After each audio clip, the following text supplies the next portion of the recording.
మనము గత కొన్ని వారాలుగా హార్డ్ వర్క్ అనేటువంటి టాపిక్ మీద మెసేజెస్ వింటా ఉన్నాము.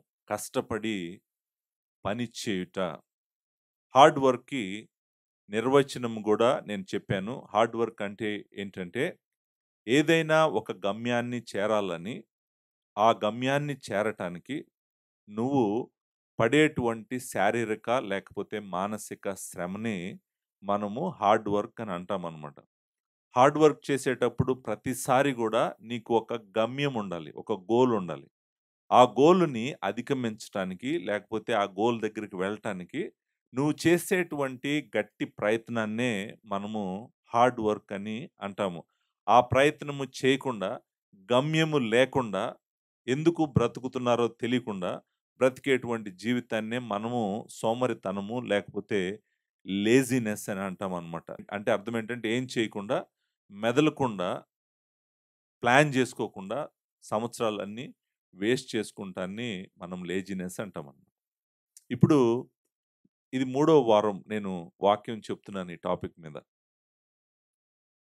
ఈ టాపిక్ చెప్పటానికి నేను ప్రతి వారము చెప్తున్నాను. నాకొక పాజిటివ్ గోల్ ఉంది. పాజిటివ్ గోల్ ఏంటంటే, మీరెవరు చేయట్లేదని నేను చెప్పటం గురించి ఈ టాపిక్ మొదలుపెట్టలేదు. నా ఉద్దేశ్యం అది కాదు. నా ఉద్దేశ్యము ఏంటంటే, మీరు కష్టపడుతున్నటువంటి మీరు ఇంకా బాగా కష్టపడాలి.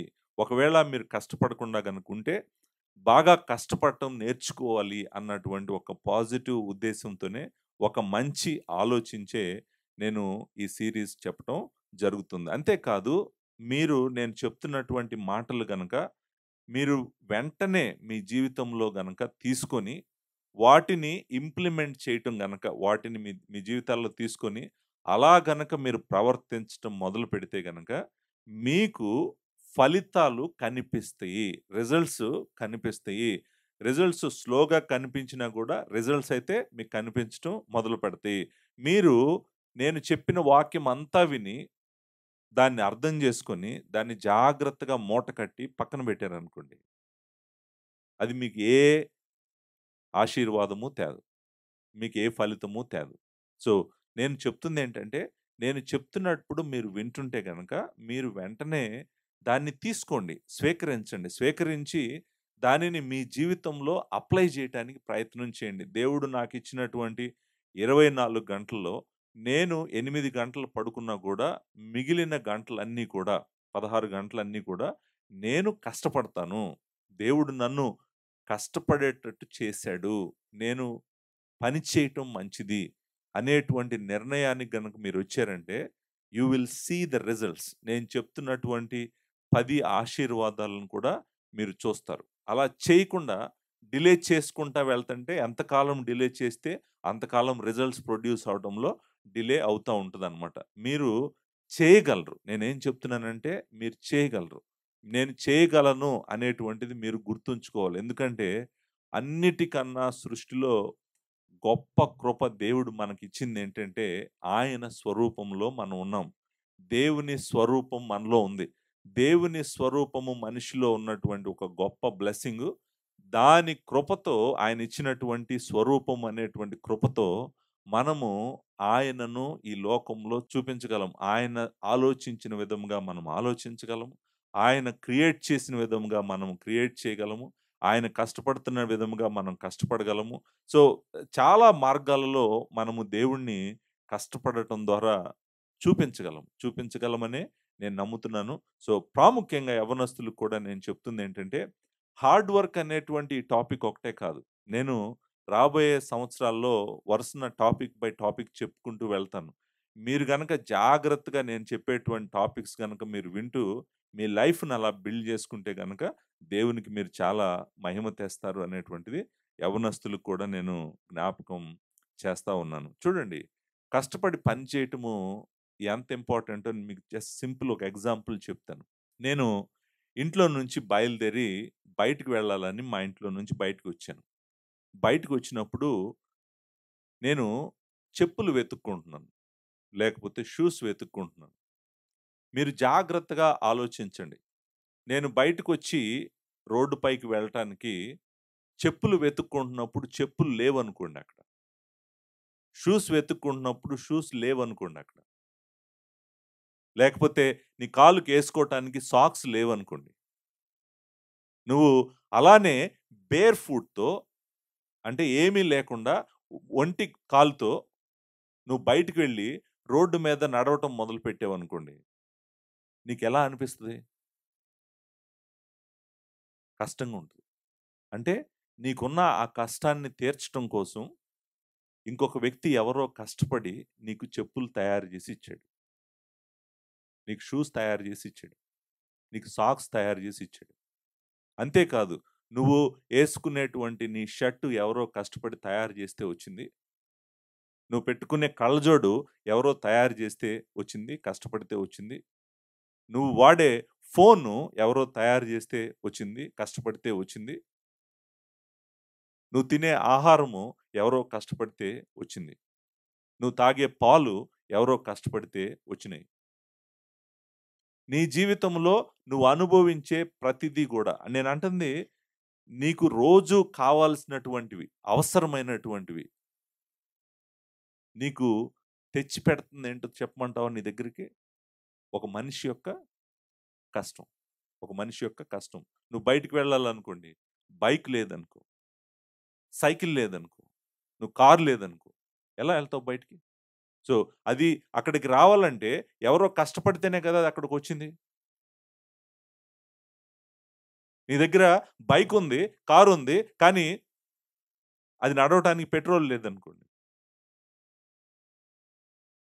మరి ఎవరో తయారు చేస్తేనే కదా పెట్రోల్ అక్కడికొచ్చి రెడీగా నీ కోసం అక్కడ కూర్చొనుంది. అంటే మీరు అర్థం చేసుకోవాల్సిందేంటంటే, భూమి మీద చాలా మంది కష్టపడుతున్నారు. చాలా మంది కష్టపడుతున్నారు గాబట్టే మిగిలిన వాళ్ళ అవసరాలన్నీ గూడా తీర్చగలుగుతున్నారు. కష్టపడకపోతే ఏది రాదు మన దగ్గరికి. కష్టపడకపోతే ఏది మన జీవితాల్లోకి రాదు. ఒకరి కష్టాన్ని మనం అనుభవిస్తున్నాం. కరెక్ట్. ఎందుకని? నీ దగ్గర ధనం ఉంది గాబట్టి. కానీ ధనం ఎలా వస్తది నీ దగ్గరికి నువ్వు కష్టపడకుండా? నువ్వు కష్టపడితేనే గదా నీ దగ్గరికి ధనం వచ్చేది. ఒకవేళ నీ దగ్గర ధనమున్నా గూడా, వేరే వాళ్ళు కష్టపడకపోతే గనక, నీ దగ్గర ధనం ఏం చేస్తది నీకు? ఏమీ చేయలేదు. కాబట్టి మీరు గుర్తుపెట్టుకోవాల్సిందేంటంటే, చాలా మంది కష్టపడుతున్నారు. కష్టపడుతున్నారు కాబట్టే, మన జీవితంలో ఎంత జాయ్‌ఫుల్‌గా మన లైఫ్‌ని లీడ్ చేస్తున్నాము. అంతేకాదు, మరి మీరు కష్టపడరా వేరే వాళ్ళ జీవితాలను సంతోషంగా చేయటానికి? వేరే వాళ్ళ జీవితాలను సంతోషం చేయడానికి మీరు కష్టపడరండి? నేను ఎగ్జాంపుల్ కూడా చెప్తాను. నా దగ్గర ఒక రూ. 50 ఉన్నాయండి. నా జేబులో రూ. 50 ఉన్నాయి. మాకింటికి పాలు గావాలి మా ఇంట్లోకి. పాల ప్యాకెట్లు అమ్మేవాళ్ళు లేరనుకోండి, లేకపోతే పాల ప్యాకెట్లే లేవనుకోండి, పాలే లేవనుకోండి, ఈ రూ. 50 ఏం చేస్తాయి నాకు? నా పిల్లలకి పాలు గావాలిప్పుడు. ఇంట్లో నీడ్ ఏంటంటే మిల్క్. నాకు మిల్క్ కావాలి. ఆ ప్రొడక్ట్ కావాలి. నా దగ్గర డబ్బులున్నాయి. కానీ ఆ ప్రొడక్టే లేదనుకోండి, అసలు ఆ మిల్కే లేవనుకోండి, మరి నేనేం చేస్తానిప్పుడు? నా పిల్లలు ఏడుస్తున్నారు ఇంట్లో పాల కోసం. అంటే నేనెళ్ళి నా దగ్గరున్న రూ. 50 ఇచ్చి వాళ్ళ దగ్గర పాల ప్యాకెట్ తెచ్చుకున్నాననుకోండి. అప్పుడేం జరుగుతుంది? వాళ్ళకేం అవసరమో అది నేను వాళ్ళకిచ్చాను. నాకేది అవసరమో వాళ్ళు నాకదిచ్చారు. సేమ్ మీకిలాంటి ఎగ్జాంపుల్స్ అంటే ఏం జేస్తున్నారంటే, మీరు గూడా కష్టపడి రూ. 50 సంపాదిస్తున్నారు. వాళ్ళు గూడా కష్టపడి లీటర్ పాలు 2 ప్యాకెట్లు పాలు తయారు జేశారు. సో, నీ కష్టాన్ని తీసుకెళ్ళి వాళ్ళకిస్తున్నావు. వాళ్ళకేం గావాలో వాళ్ళకి దొరుకుతుంది. వాళ్ళ దగ్గర ఉన్న పాలు నువ్వు తెచ్చుకుంటున్నావు. నీకు కావాల్సిందేదో నీకు దొరుకుతుంది. సో, ఇప్పుడు కష్టపడటం వలన ఒకళ్ళకొకళ్ళు మనం సహాయం చేస్తున్నాము. ఇది మంచిది. మంచిదని చెప్తున్నాను నేను. నేనదే అంటాను. దీన్నేమంటామంటే బిజినెస్ అంటాం. Business is good. Business is good because you are giving what they need and they are giving you what you need. You are creating a value for them and they are creating a value for you. That is business. Business అనేటువంటిది మంచిది. దేవుడు ఏర్పాటు చేసినటువంటిది. మీరు business చేసే భూమి మీద లేవనుకోండి, మీరు ఒక 5 నిమిషాలు కూడా భూమి మీద బ్రతకలేరు. గుర్తుపెట్టుకోండి. నేను ఇప్పుడు చెప్పినయన్నీ బిజినెసే. కాళ్ళ చెప్పుల దగ్గర నుంచి నువ్వేసుకునే కళ్ళజోడు వరకు మొత్తం కూడా బిజినెసెసే. విశాఖపట్నం వచ్చారు. విశాఖపట్నం వచ్చినప్పుడు వాళ్ళ దగ్గర డబ్బులున్నాయి. వాళ్ళకి రూమ్ గావాలి. నీ దగ్గర రూమ్ ఉందో వాళ్ళ దగ్గర డబ్బులున్నాయి. సో, ఇది బిజినెస్ కాదా? ఇది మంచిది కాదా? సో, వాళ్ళకి అవసరానికి మీరు హోటల్ ఇస్తున్నారు. మీకు వాళ్ళు డబ్బులిస్తున్నారు. It's a hard work. మీరు దాన్ని తయారు జేస్తున్నారు. చక్కగా రెడీ జేస్తున్నారు. వాళ్ళ దగ్గర వాళ్ళు కష్టపడినటువంటి ధనం ఉంది. సో, నేను చెప్తున్న పాయింట్ ఏంటంటే మీకు అందరూ కష్టపడుతున్నారు. కష్టపడటం వలన వేరే వాళ్ళ జీవితాలని మనము మంచిగా చేయగలుగుతున్నాము. వాళ్ళని సంతోషపెట్టగలుగుతున్నాము. మరి అందరి కష్టాన్ని మనం తీసుకొని మనం సంతోషంగా ఉండి, మన బాధ్యత మనం ప్లే చేయకుండా, మనము సైలెంట్‌గా ఉంటే మనము సోమరులం అయిపోతాము. ఎవ్వరికీ పనికి రాకుండా అయిపోతాము.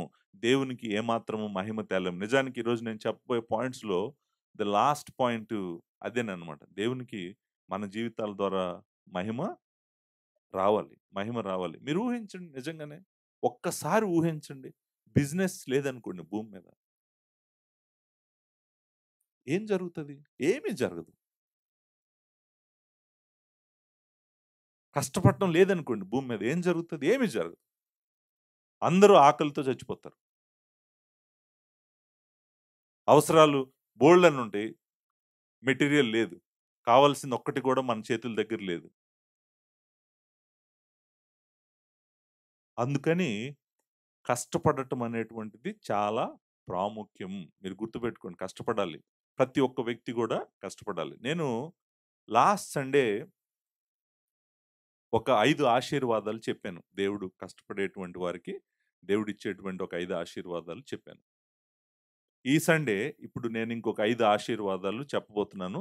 ఇవి జాగ్రత్తగా మీరు నోట్ చేసుకోండి. లాస్ట్ వీక్ నేనేం చెప్పానంటే, కష్టపడిన వాళ్ళకి దేవుడు సక్సెస్ ఇస్తాడు. ఫస్ట్‌ది మొట్టమొదటిది జయము, విజయము, సఫలము, కార్యసిద్ధి కలుగజేస్తాడు. సక్సెస్. సక్సెస్ అంటే కూడా నిర్వచించాను నేను. సక్సెస్ అంటే నిర్వచనం ఏంటంటే, నువ్వు అనుకున్నది చేయటమే సక్సెస్. నువ్వు పర్వతం ఎక్కాలనుకోని మధ్యలో ఆగిపోతే సక్సెస్ అనరు దాన్ని. పర్వతం ఎక్కాలనుకుంటే నువ్వు పర్వతం ఎక్కాలి. నేను ఈ సీట్ సంపాదించాలంటే ఆ సీట్ సంపాదించాలి. లేకపోతే ఇదిగో ఈ యూనివర్సిటీలోకెళ్ళాలంటే ఆ యూనివర్సిటీలోకి వెళ్ళాలి. ఈ ర్యాంక్ రావాలంటే ఆ ర్యాంక్ రావాలి. నువ్వు అనుకున్నటువంటిది, నువ్వు పెట్టుకున్నటువంటి గోలు నువ్వు రీచ్ అయితే దాన్నేమంటామంటే సక్సెస్ అంటాము. నువ్వు రీచ్ అవ్వకపోతే దాన్నేమంటాము? దాన్ని సక్సెస్ అని అనకూడదు. అంటే నువ్వు ఫలించలేదు. లేకపోతే నీకు ఫలితం దక్కలేదు. నువ్వు అది పొందటానికి కావాల్సిన ఫలితం దక్కలేదు. కానీ దేవుని వాక్యము ఏం చెప్తుందంటే దేవుడంట మన రెక్కల కష్టాన్ని ఆశీర్వదిస్తాడంట. మన చేతి పనిని స్థిరపరుస్తాడంట. ఆయన మనలను దీవిస్తాడంట. He will bless the work of our hands. మన కష్టార్జితమును, కష్టమును దీవిస్తాడు అనేటువంటి దేవుని వాక్యంలో మనం చూసాం. సక్సెస్ ఇస్తాడు దేవుడు. చాలా చిన్న వయసులో సక్సెస్‌ని చూసిన వాడు రాంగ్ ట్రాక్‌లోకి తొందరగా వెళ్ళడు. ఎంత లేట్ అయిపోతుంటే ఆ సక్సెస్ చూడటం అంటే హార్డ్ వర్క్ అనేటువంటిది ఎంత చిన్న వయసులో చేసి, ఎంత చిన్న వయసులో సక్సెస్ చూడటం మొదలుపెడితే నువ్వు అంత స్ట్రాంగ్‌గా ఉంటావు. నీ లైఫ్ లాంగ్ గూడా నీకు తెలుసు సక్సెస్ యొక్క టేస్ట్ తెలుసు నీకు. అది ఎలా వచ్చిందో నీకు తెలుసు. దానికోసం ఎంత కష్టపడ్డావో నీకు తెలుసు. కాబట్టి నువ్వు కష్టపడటం మొదలుపెడతావు. మొదలుపెట్టినప్పుడు దేవుడు నిన్ను అలా బ్లెస్ చేస్తానే ఉంటాడు. నంబర్ 2 రెండోది కష్టపడినప్పుడు నీకు ప్రాస్పెరిటీ గూడా వస్తదని చెప్పాను. ప్రాస్పెరిటీ అంటే సంపదను దేవుడు నీకు అనుగ్రహిస్తాడు. సౌభాగ్యము, సంపద అనేటువంటిది నీ చేతిలో ధనముంటది. నీ బ్యాంక్‌లో ధనముంటది. నీకు కావాల్సినయి నువ్వు కొనుక్కోవడానికి కావాల్సినటువంటి మనీని దేవుడు నీకు అనుగ్రహిస్తాడు. మనీ మాత్రమే కాదు, మనీతో పాటు దేవుడు నీకు అవసరమైన వస్తువులన్నిటిని గూడా దేవుడు నీకు అనుగ్రహిస్తాడు. కష్టపడకుండా సంపాదించటం అనేటువంటిది జరగదు. సో, కష్టపడితేనే నీకు ధనము దేవుడు ఇస్తాడు. నంబర్ 2. నంబర్ 3 మూడోదేం చెప్పానంటే, నువ్వు కష్టపడటం వల్ల నువ్వు దాన్ని అనుభవించగలుగుతావు. నంబర్ 3 ఏంటంటే, కష్టార్జితాన్ని అనుభవిస్తావనేటువంటిది గూడా చెప్పాను. మీరు అడగొచ్చు, కష్టార్జితము అనుభవించకపోవటం ఏంటి? అందరూ అనుభవిస్తారు గదా! అని. అది కరెక్ట్ ఏం కాదు. ఎందుకంటే చాలా మంది దగ్గర డబ్బులున్నాయి గానీ, వాళ్ళు అనుభవించలేరు. అనుభవించగలిగినటువంటి కృప దేవుడు మంచి చేతిలో నుంచి మనం పొందుతాము అనేటువంటిది నేను ప్రసంగి గ్రంథం 2 అధ్యాయంలో నుంచి చూపించాను. 128 కీర్తనలో నుంచి గూడా నేను చూపించాననమాట. సో, కష్టార్జితాన్ని మనల్ని అనుభవించేటట్టు చేస్తాడంట. నాలుగోది మనల్ని దేవుడు నమ్మకమైన దాసుడా అంటాడు. Good steward. మనకు దేవుడిచ్చినటువంటి టైంని బ్రెయిన్‌ని, రిసోర్సెస్‌ని అంతటిని మంచిగా వాడాం గాబట్టి దేవుడేమంటాడంటే, "నువ్వు నమ్మకమైన దాసుడివి" లేకపోతే గుడ్ స్టీవర్డ్ అని గూడా అంటాడు. ఐదోది నువ్వు నిర్భయంగా బ్రతుకుతావు. కష్టపడిన వాడే నిర్భయంగా ఉంటాడు. కష్టపడని సోమరిని తన మనస్సాక్షే వెంటాడుతా ఉంటది. సోమరి పడుకోలేడు. సోమరి ఏమి చేయకుండా కూర్చున్న వాడికి నిర్భయం ఎక్కడుంటది? భయం లేకుండా ఉండలేడనమాట.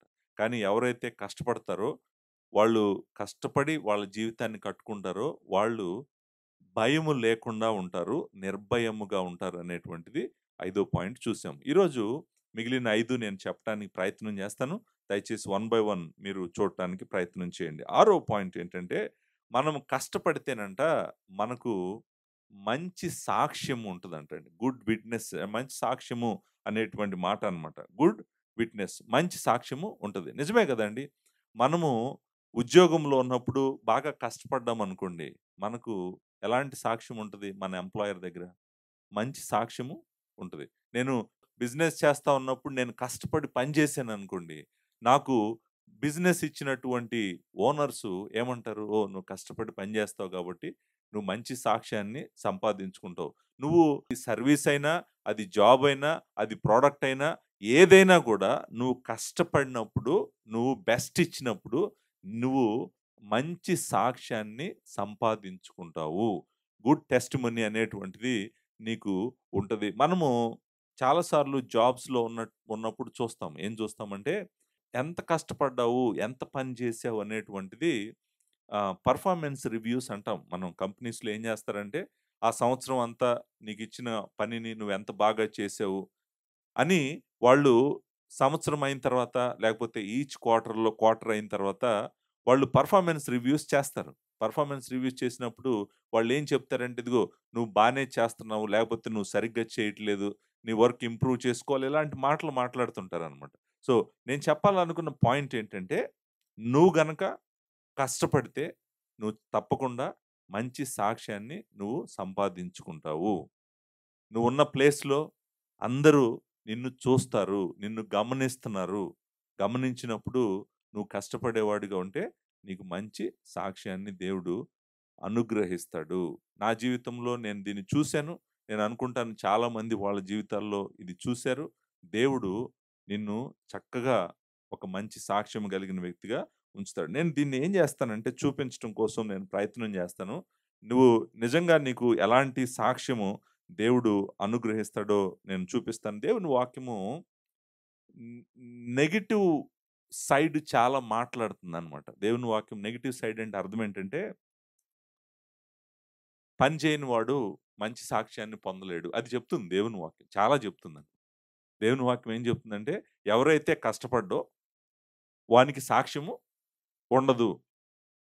ఎవరైతే కష్టపడతారో వాళ్ళకి సాక్ష్యం ఉంటదనేటువంటిది చెప్తుంది గానీ దేవుని వాక్యము, ఎవరైతే కష్టపడరో వాళ్ళకి సాక్ష్యం ఉండదనేటువంటిది మాత్రం చాలా సార్లు ఎఫర్మ్ చేస్తున్నటువంటి ఆ ట్రూత్‌ని నేను మీకు చూపించడానికి ప్రయత్నం చేస్తాను. మొట్టమొదట సామెతల గ్రంథము 22వ అధ్యాయము మొన్న మనం చదివినటువంటి ఇంకొక వచనానికి వెళ్దాము. 22వ అధ్యాయము 29వ వచనంలో మీరు చూడండి ఒక వ్యక్తి ఎలాంటి సాక్ష్యాన్ని సంపాదిస్తున్నాడో. 22వ అధ్యాయం 29వ వచనంలో ఈ మాట ఉంది గదా! "తన పనిలో నిపుణత గలవానిని చూచితివా?" నిపుణత గలవాన్ని చూచితివా? నిపుణత అంటే ఏంటి? ఎక్సలెన్స్. ఎక్సలెన్స్. అంటే నువ్వు చేసే పని సూపర్ మంచిగా చేస్తావన్నమాట. చాలా బాగా చేస్తావు. సో, అంటే నువ్వు కష్టపడతావు. అంటే కష్టపడకుండా నువ్వు మంచిగా పని చేయగలవు అనేటువంటిది లేదు. నేను స్మార్ట్ వర్క్ అని ఈ మధ్య చాలామంది మాట్లాడుతున్నారు గానీ, స్మార్ట్ వర్క్ కూడా చాలా థింకింగ్ అవసరం గదా! So, you need to sharpen your mind to function as sharpest as possible. So, mind అయినా వాడాలి గదా! నిపుణత అనేటువంటిది excellence. If you strive for excellence నిపుణత గలవానికి ఏం జరుగుతుందంట?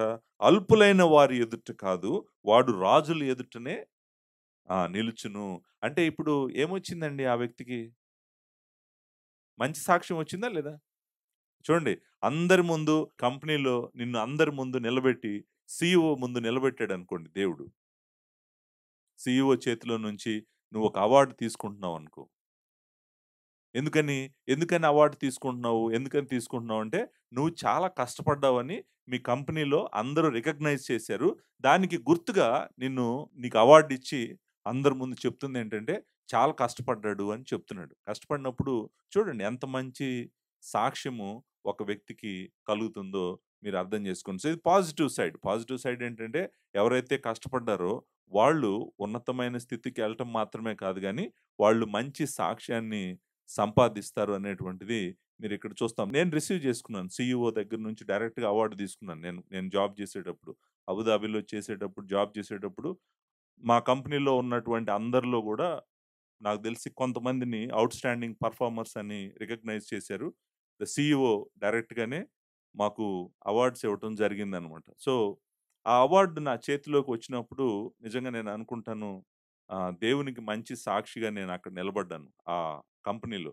సో, ఒక దేవుని బిడ్డగా నా సాక్ష్యం చెప్తుండేవాడిని చాలామందికి. చాలామందికి లార్డ్ జీసస్ క్రైస్ట్ గురించి చెప్తుండేవాడిని. సో, దేవుని బిడ్డగా నేను ఆ కంపెనీలో ఉంటూ మరి కష్టపడి పని చేసినప్పుడు మనకు దేవుడు మంచి సాక్ష్యాన్ని అనేక మంది ఎదుట మనకు అనుగ్రహిస్తాడు. దేవుని వాక్యము నెగెటివ్ సైడ్ గూడా చెప్తుంది. నేను ఇందాక చెప్పాను గదా! ఆ నెగెటివ్ సైడ్ గూడా మనము చూడటానికి ప్రయత్నం చేద్దాం. మొదటి తిమోతి రాసిన పత్రిక 5దో అధ్యాయంలో మనము ఒక మాట చదువుతాం. తిమోతికి రాసిన మొదటి పత్రిక 5దో అధ్యాయము 8దో వచనాన్ని నేను చదువుతున్నాను. ఎవడైనను కాంటెక్స్ట్ గూడా నేను చెప్తాను. జాగ్రత్తగా మీరు ఎవడైనను స్వకీయులను విశేషముగా తన ఇంటి వారిని సంరక్షింపకపోయిన ఎడల వాడు విశ్వాస త్యాగము చేసిన వాడై అవిశ్వాసి కన్నా చెడ్డవాడై ఉండును. జాగ్రత్తగా చూడండి. ఇది నెగెటివ్ విట్‌నెస్ అన్నమాట. పాజిటివ్ సాక్ష్యం గాదిది. ఇది నెగెటివ్ సాక్ష్యం. దాన్ని ఎలా చెప్తున్నాడో చూడండి. ఎవడైనను స్వకీయులను విశేషంగా తన ఇంటి వారిని సంరక్షించకపోయిన ఎడల ఆ మాట ఉంది కదండీ! సంరక్షణ అనేటువంటి మాట. అది అంటే వాళ్ళకి కావాల్సినవన్నీ దయచేయటం అన్నమాట. వాళ్ళకి కావాల్సినవన్నీ ప్రొవైడ్ చేయటం అన్నమాట. సో, అలా గనక చేయలేకపోయాడనుకోండి ఏమంటున్నారు అంటే కుటుంబంలో ఉన్నటువంటి కుటుంబాన్ని మంచిగా చూసుకోలేకపోయాడనుకోండి. చూసుకోలేకపోతే ఏమంటున్నాడంటే వాడు విశ్వాస త్యాగము చేసిన వాడై అవిశ్వాసి కన్నా చెడ్డవాడై ఉండును. దీన్ని ఏమంటారు? మన విట్‌నెస్ బావుందా? సాక్ష్యం బావుందండి? సాక్ష్యం ఏమన్నా బావుందా? ఏం బాలేదు. నాకు తెలిసి నీ సాక్ష్యము మంచిగా లేదు. ఎందుకు సాక్ష్యం మంచిగా లేదంటే, నువ్వు నీ కుటుంబంలో ఉన్న వారినే సంరక్షించలేకపోతున్నావు. ఎందుకు నీ కుటుంబాన్నే సంరక్షించుకోలేకపోతున్నావు? ఎందుకు సంరక్షించుకోలేకపోతున్నావు? నువ్వు కష్టపడి పని చేయట్లేదు. నువ్వు కష్టపడి పని చేస్తే నీ కుటుంబాన్ని నువ్వెందుకు పోషించుకోలేవు? ఎందుకు సంరక్షించుకోలేవు? సో, నువ్వు సంరక్షించుకోకపోవడం వలన, నువ్వు సంపాదించకపోవడం వల్ల, నువ్వు కష్టపడకపోవడం వల్ల నీ మీదకి ఎలాంటి సాక్ష్యం వస్తుందో చూడండి. సాక్ష్యం ఏంటంటే, నువ్వు అవిశ్వాసి కన్నా గూడా చాలా దారుణమనేటువంటిది దేవుని వాక్యము సెలవిస్తుందనమాట. సో, మొదటి తెస్సలోనికీయులు రాసిన పత్రిక మొదటి అధ్యాయంలో మనం ఇంకొక మంచి సాక్ష్యాన్ని చూస్తాం ఇక్కడ. నెగెటివ్ సాక్ష్యం చూపించాను గదా! ఇప్పుడు మళ్ళీ పాజిటివ్ సాక్ష్యం చూపిస్తాను. మంచి సాక్ష్యం. కష్టపడితే ఎలాంటి సాక్ష్యాన్ని దేవుడు మనకు అనుగ్రహిస్తాడో చూద్దాం. తెస్సలోనికీయులు రాసిన మొదటి పత్రిక 2వ అధ్యాయం 9వ వచనాన్ని చదువుతున్నాను. అవును సహోదరులారా, మా ప్రయాసమును, మా కష్టమును మీకు జ్ఞాపకం ఉన్నది గదా! మేము మీలో ఎవనికైనను భారముగా ఉండకూడదని రాత్రింబగళ్ళు కష్టము చేసి జీవము చేయుచు మీకు సువార్త ప్రకటించితిమి. మేము విశ్వాసులమైన మీ ఎదుట ఎంత భక్తిగాను, నీతిగాను, అనింద్యముగాను ప్రవర్తించితిమో దానికి మీరు సాక్షులు, దేవుడును సాక్షి. చూడండి ఎంత వండర్‌ఫుల్ టెస్టిమోనియో చూడండి. ఎంత మంచి సాక్ష్యమో చూడండి. అక్కడ 2 మాటలు వాడాడు గదండీ! ప్రయాస, ఇంకోటేంటి? కష్టం. నేను లాస్ట్ 2 వీక్స్‌లో చెప్పాను. హార్డ్ వర్క్‌కి సినానిమ్స్ ఏంటని చెప్తూ, హార్డ్ వర్క్‌కి సినానిమ్స్ చెప్పాను. వాటిల్లో ఉన్న 2 సినానిమ్స్ ఇక్కడున్నాయి. Labour and toil. Labour and toil. ప్రయాస, కష్టము అనేటువంటి మాటలున్నాయి గదా! ఏమని చెప్తున్నాడంటే, చూడండి మేము కష్టపడి మమ్మల్ని మేము పోషించుకుంటూ మేము పరిచర్య చేశాం గదా! అని చెప్తూ వాళ్ళకేమంటున్నాడంటే, మీ ఎదుట మేము ఎలా కష్టపడ్డామో మీకు తెలుసు. మీరు చూసారు. దేవుడే సాక్షి. మీరు గూడా సాక్షి అని చెప్తున్నాడు. అంటే ఎలాంటి సాక్ష్యం ఉంది వీళ్ళకి? చాలా మంచి సాక్ష్యము ఉంది. దేవుడు మంచి సాక్ష్యాన్ని నీకిస్తాడు. నువ్వు కష్టపడినప్పుడు. నువ్వు కష్టపడినప్పుడు అనేక జనుల ఎదుట నీకు మంచి సాక్ష్యాన్ని దేవుడు అనుగ్రహిస్తాడు. అదే మాట మనం 4గో అధ్యాయంలో గూడా చూస్తాం. మొదటి తెస్సలోనికీయులు రాసిన పత్రిక 4గో అధ్యాయము 12వ వచనంలో మేము చూస్తాం. సహోదరులారా, మీరు ప్రేమయందు మరి ఎక్కువగా అభివృద్ధి నొందుచుండవలననియు సంఘమునకు వెలుపటి వారి ఎడల మర్యాదగా నడుచుకొనుచు మీకేమీ కొదవ లేకున్నట్లు మేము మీకు ఆజ్ఞాపించిన ప్రకారము మీరు పరుల జోలికి పోక మీ సొంత కార్యములు జరుపుకునేటందును మీ చేతులతో పని చేయుటయందును ఆసక్తి కలిగి ఉండవలనని మిమ్మును హెచ్చరించుచున్నాము. చూడండి, మనము చేతులతో పని చేసి కష్టపడాలంట. అంతేకాదు మరి పరుల జోలికి పోకూడదంట. మనకేమి కొదవ లేకుండా ఉండాలి. మనకేమి కొదవ లేకుండా ఉండాలంటే కష్టపడి పని చేయాలి గదా! కష్టపడి పని చేయకపోతే మనకు అన్నీ కొదవగానే ఉంటాయి గదా! సో, కష్టపడి పని చేయండి. పని చేయటం వల్ల మీకేమి కొదవుండదు. అంతేకాదు మీరు పరుల జోలికి పోవద్దు. సంఘము వెలుపటి వారి ఎడల గూడా మర్యాదగా నడుచుకోండి. ఇదంతా గూడా నేననుకుంటాను వాళ్ళకి చర్చి లోపల మంచి సాక్ష్యము, చర్చికి బయట గూడా మంచి సాక్ష్యము వాళ్ళకి రావాలంటే ఏం చెప్తున్నాడంటే మీరు కష్టపడాలి. మీరు కష్టపడి సంపాదించాలి. సంపాదిస్తే గనక మీ అవసరాలన్నీ తీరతాయి. బయట వాళ్ళకి, లోపల వాళ్ళకి కూడా మీరు మంచి సాక్ష్యాన్ని చూపించగలుగుతారు అని చెప్పి చెప్తున్నాడనమాట. ఇంకొక నెగెటివ్ ఎగ్జాంపుల్ గూడా ఇస్తాడు. రెండో తెస్సలోనికీయులకు రాసిన పత్రిక మూడో అధ్యాయము, మూడో అధ్యాయము 10వ వచనం. 10వ వచనంలో ఈ మాటను చదువుతాం. మూడో అధ్యాయం 10వ వచనం. ఏముందండి? మరియు మేము మీ యొద్ద ఉన్నప్పుడు ఎవడైనను పని చేయనొల్లని ఎడల వాడు భోజనము చేయకూడదని మీకు ఆజ్ఞాపించితిమి గదా! కష్టపడకపోతే ఏం చేయకూడదంట? భోజనము చేయకూడదు. ఈ రూల్ మంచి రూలేనండి? మంచి రూలేనా? కష్టపడకపోతే భోజనం చేయకూడదు. కష్టపడకుండా భోజనం చేసేవాళ్ళు చాలా మందున్నారు. మనమే చాలా సార్లు చేశాం గదా! మనము క్షమాపణ అడగాలి ప్రభువుని. కష్టపడకుండా నేను తింటున్నాను ప్రభు. సో, మేము మీ యొద్దున్నప్పుడు ఎవడైనను పని చేయనొల్లని యెడల వాడు భోజనం చేయకూడదని మీకు ఆజ్ఞాపించింది కదా! మీలో కొందరు ఏ పనియు చేయక పరుల జోలికి పోవచ్చు అక్రమంగా నడుచుకొనుచున్నారని వినుచున్నాము. అట్టివారు నెమ్మదిగా పనిచేయుచు సొంతముగా సంపాదించుకొని కొనిన ఆహారము భుజింపవలెనని మన ప్రభువైన యేసుక్రీస్తు పేరిట వారిని ఆజ్ఞపూర్వకముగా హెచ్చరించుచున్నాము. చూడండి. పని చేయకుండా లేజీగా పడుకొని తిరుగుతా ఉంటే మీకు చాలా మంచి సాక్ష్యం వస్తదండి? వస్తదా?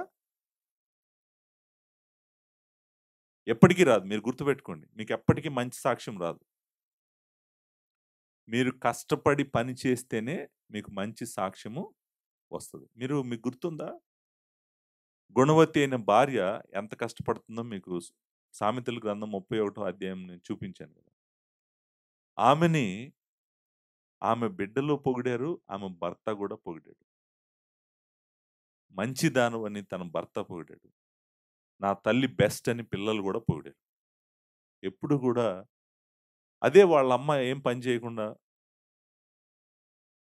పడుకొని, నిద్రబోయి,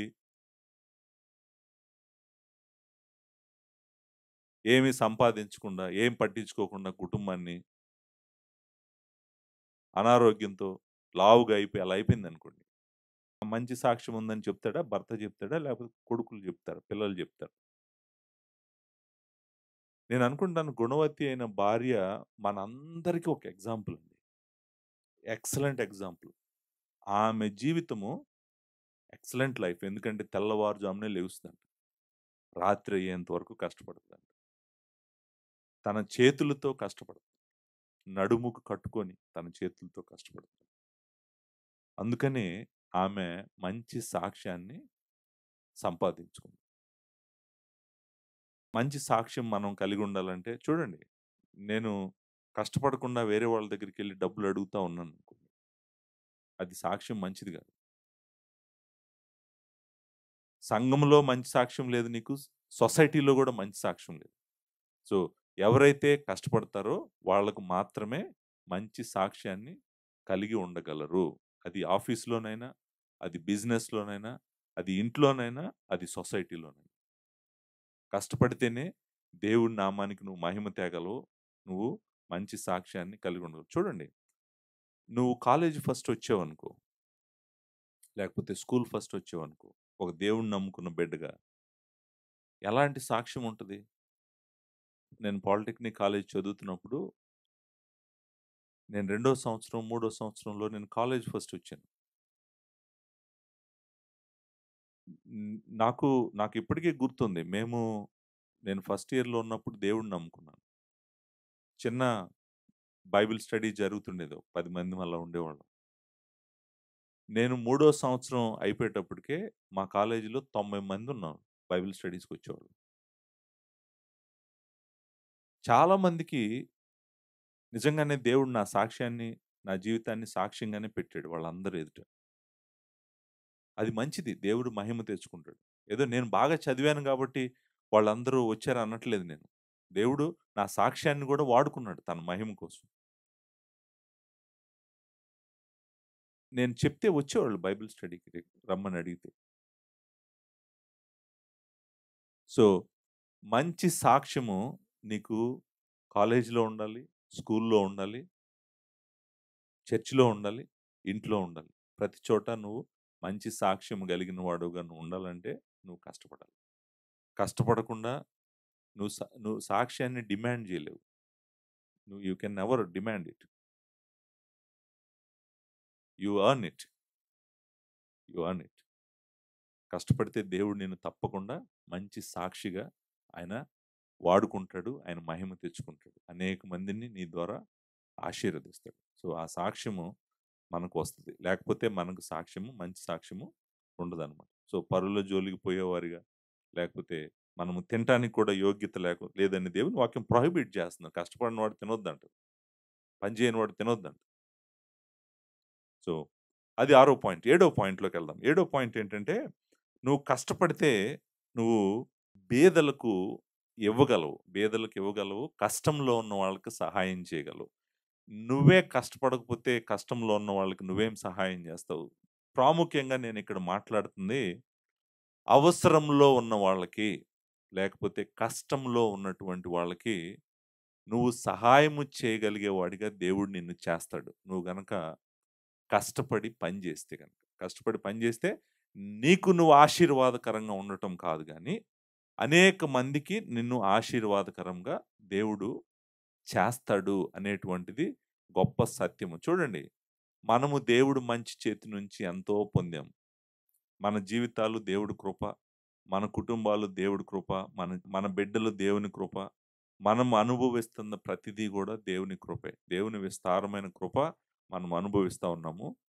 ఈ ఏడో పాయింట్‌లో నేను చెప్పాలనుకుందేంటంటే, అవసరంలో ఉన్న వాళ్ళని, కష్టంలో ఉన్న వాళ్ళని మనము ఎప్పుడూ పట్టించుకోవాలంట. పట్టించుకునేటట్టు మనల్ని చేస్తాడంట దేవుడు.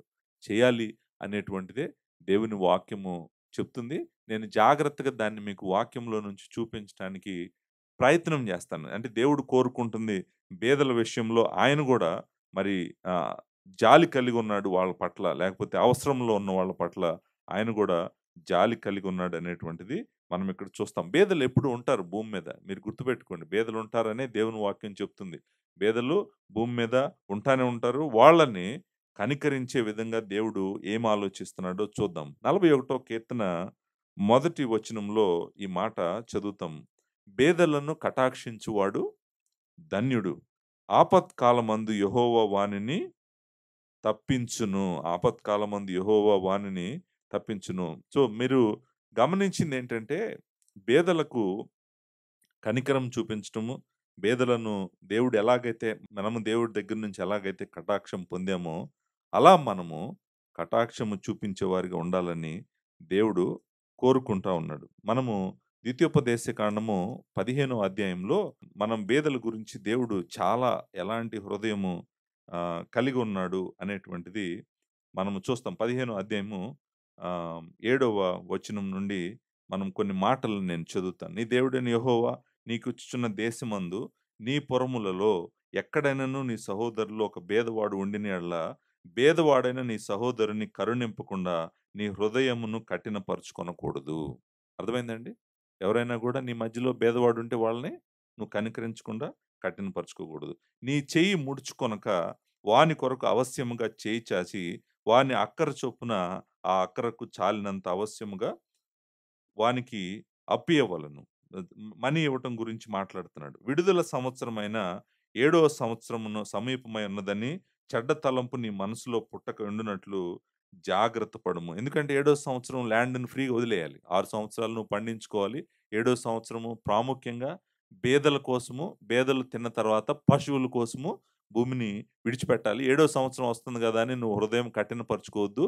నువ్వు చేయాల్సింది దేవుని వాక్యానుసారంగా చేయాలి అని చెప్తున్నాడనమాట. బీదవాడైన నీ సహోదరుని ఎల్ల కటాక్షము చూపక నువ్వు వానికేమి ఈయకపోయిన యెడల, వాడొకవేళ నిన్ను గూర్చి యెహోవాకు మొరపెట్టును. అది నీకు పాపమగును. నీవు నిశ్చయముగా వానికివ్వలను. వానికిచ్చినందున నందుకు మనసులో విచారపడకూడదు. ఇందువలన నీ దేవుడైన యెహోవా నీ కార్యములన్నింటిలో నీవు చేయు ప్రయత్నములన్నింటిలో నిన్ను ఆశీర్వదించును. చూడండి ఏమంటున్నాడో తెలుసా అండి?